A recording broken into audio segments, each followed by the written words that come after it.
Have you ever noticed how quickly you default to thinking that there's something wrong with you or that you're the problem? Not necessarily out loud. Sometimes these exist as quiet thoughts that slip into your mind before you even have a chance to think about them. More often than not, those thoughts don't appear out of nowhere. They're usually triggered by an experience you weren't expecting. Maybe an opportunity that once felt exciting to you suddenly feels heavier than you expected, or perhaps you walk away from a conversation feeling unsettled. These moments can leave you feeling emotionally exhausted, uncertain, and questioning your next step.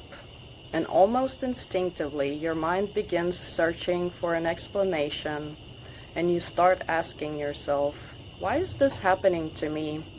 Is something wrong with me? Why can't I seem to move forward with ease? But what if you're asking yourself the wrong questions? Because when something in your life doesn't make sense or doesn't go according to plan, your mind naturally searches for an explanation. That's part of being human. Of course you'd want to understand why you're feeling the way you do, or why something isn't working the way you hoped it would.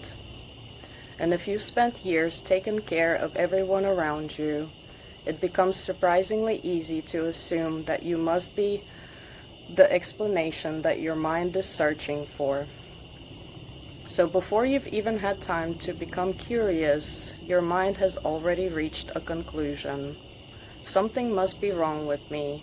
I must be the problem. But what if those conclusions aren't actually the truth? What if they're simply the automatic verdicts your mind has become most accustomed to reaching? Because after years of questioning yourself, carrying responsibilities, and trying to make it through your day, self-criticism can start to feel normal. So normal, in fact, that curiosity no longer feels natural. And is it possible that this is exactly where healing quietly invites you to do something different? Not to ignore what you're experiencing, but to become curious about it before deciding what it means.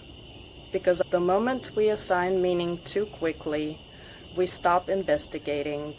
And the way you interpret yourself will always shape the way you respond to yourself. As a former structural engineer, I spent 12 years designing buildings. And one of the lessons that engineering taught me is that structures are always communicating, not through words, but through their behavior. A crack might appear where there wasn't one before. A floor might settle more than expected. A beam might respond differently under pressure. And none of those observations immediately tell you what the problem is. They simply tell you that the behavior deserves to be understood before it's interpreted. Because behavior is information, not accusation. One observation rarely tells the whole story. So when something looks different, don't rush to conclusions. Begin asking questions like, what changed? Are today's conditions different than they were before? Or has something been developing beneath the surface for much longer than anyone realized? Engineers understand that behavior doesn't happen in isolation. Structures respond to the sum of everything they've been carrying. Loads may have been added, pressure may have been sustained, something may have been shifting gradually over time. And reaching the wrong conclusion too quickly can lead to the wrong solution. And how often do we do the same in our own lives? Because especially after a long-term relationship ending, life begins asking different things of you. And somewhere along the way, you realize the woman navigating today isn't living the same life she was living before. And I'm wondering whether one of the hardest parts of healing isn't learning who you are, it's realizing you've been evaluating today's version of yourself using yesterday's expectations. Because the moment you assume you already understand what something means, you stop investigating.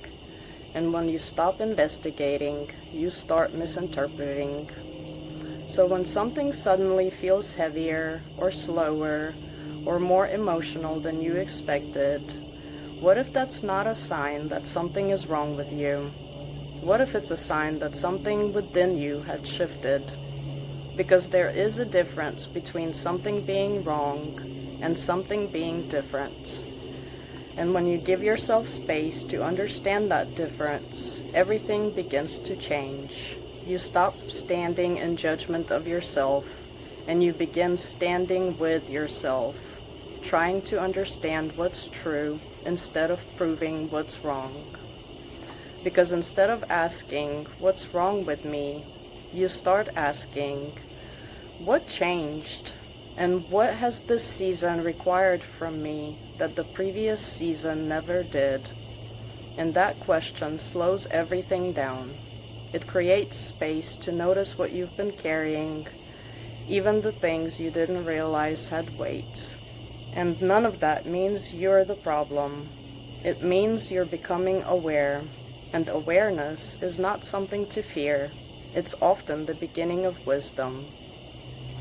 And even in the way God works, we don't always receive immediate clarity and answers to our questions.